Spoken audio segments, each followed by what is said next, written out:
تحدث تقرير صحفي عن اهتمام نادي إنتر ميامي الأمريكي بالتعاقد مع النجم ريال مدريد السابق خلال الميركاتو الصيفي الحالي.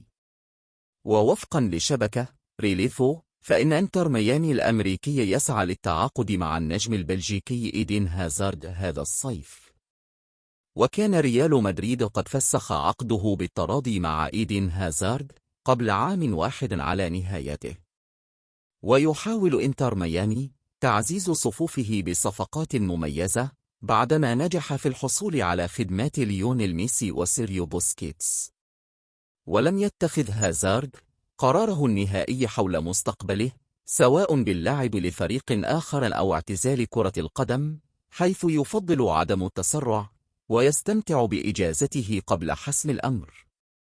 يذكر أن هازارد البالغ من العمر 32 عاماً تلقى عرضاً من نادي مولينديك الصاعد حديثاً لدوري الدرجة الأولى في بلجيكا، ويلعب فيه شقيقه كيليان.